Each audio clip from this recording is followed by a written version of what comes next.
I had just suffered one of the greatest heartbreaks ever. The city of New York, Boricua from the Bronx. So great was this heartbreak that about 5 nights ago, I dreamt that I was having an argument with this particular ex. Then, after we were done screaming at each other, she tried to attack me. Mind you, I don't scream at women, so this dream was out of character altogether. In any case, after she was done screaming at me, she jumped on me and we made wild, intense, passionate love. It was that kind of a heartbreak, y'all. I remember often addressing her as the most beautiful woman in the world. And to this day, I think she is one of the most beautiful women I have ever set my eyes upon. The heartbreak was so great that all these years later, she still manages to infiltrate my dreams. Nearly 2 decades ago, she still manages to infiltrate my dreams. Shortly after the split, I got into the greatest shape of my life. Mind you, I was already pretty lean and fairly ripped, but her leaving me, it took my body to a whole other level. You see, I was so hurt and I was so distraught. I poured all this pain, I poured it all into my body in the gym. I got more shredded than I have ever been in my entire life. I have often said that the leaner I am, the more fit I am, the more hurt I have been. I remember when I would go to the beach, so many women and men would hit on me. They'd ask me to sit with them on their blankets. They'd offer me their food and drink and try to get to know me. And though occasionally I'd sit for a bit, I was pretty damn heartbroken and would eventually continue on my way to wherever it was that I was going. I did create a connection with one girl who was very cute. She was sweet, only to later find out that this woman was dating someone on the very block that I lived. My sister knew of her. I thought that was hilarious. And it only seemed to fit the narrative of Angel getting hurt. Though I wasn't hurt at all. I was just concerned with avoiding trouble. During that period, I remember one scenario in particular. I was in Webster Hall, and I was hanging out in the basement room.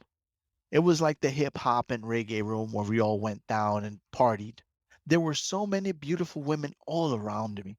Well, I remember this one particular cute West Indian girl. She was staring at me, smiling.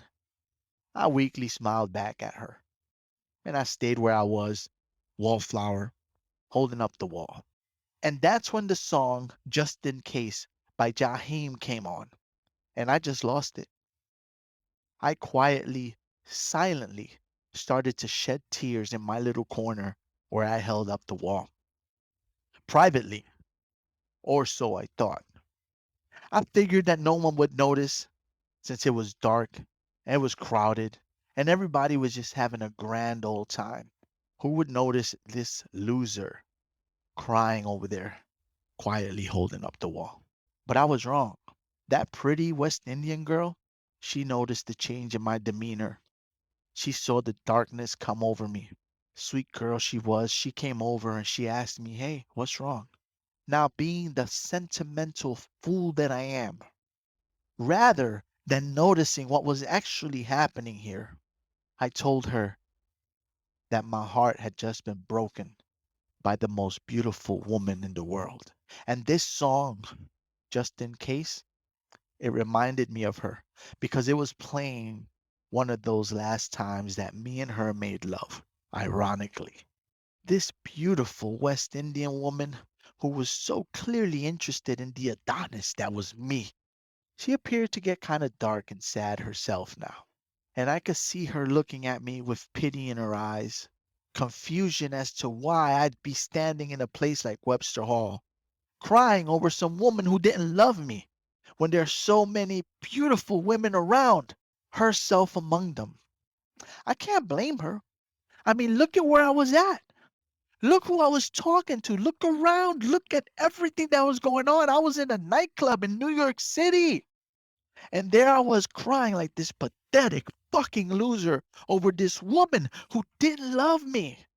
After a few moments of trying to raise my spirits, her friends came back from wherever they were. She looked at me, she smiled.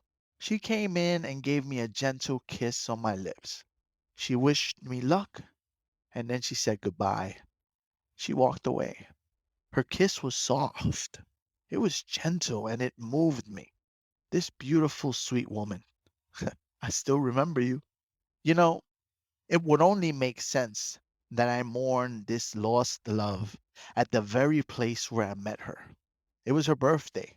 She had just turned 18, just became legal to enter this club.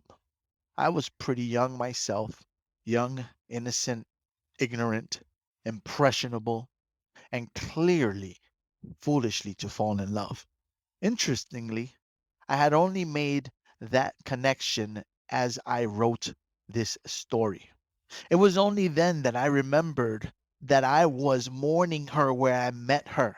I met the most beautiful girl in the world who broke my heart at Webster Hall.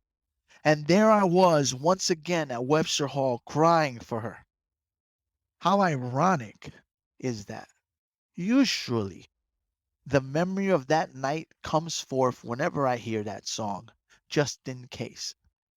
But it no longer makes me cry. It no longer affects me the same way it used to. But I can still remember that pain. I can still remember that night. I can still remember how low I sank, how much I cried. I'll never forget it. That was truly a low point for me. And clearly, my subconscious remembers because it gives me these dreams that I do not ask for, these dreams that I do not yearn for. They infiltrate me at my weakest when I'm in my slumber, unable to defend myself. They come forth and bring back this pain. The power that music has to transport you back in time, that never ceases to amaze me. The power that a dream has to take you back in time. You are there at that moment, feeling everything you felt, only to wake up and realize that it has been 20 years since that day happened. How that feeling is so real in that dream never, ever, ever ceases to amaze me. I have woken up with tears in my eyes, crying because of a memory, a dream. I do wonder whatever became of that beautiful West Indian girl who tried her best to cheer me up that night. If you are out there and by any chance of God you ever Google crying at the club or guy crying at the club, or you somehow come across this podcast, I want to say thank you. I want to say thank you to you for trying to cheer me up. I hope that life has been as kind to you as you were to me on that night when I stood there in Webster Hall against that wall in the hip hop room crying over this woman who didn't fucking love me. Thank you for trying to cheer me up, and I hope you're living a good life. You are listening to the NYC Talking podcast. www.nyctalking.com. Please like NYC Talking on Facebook. Please follow Angel R Talk on Twitter and Instagram. We are NYC Talking, the realest lifestyle blog ever. Thanks for listening.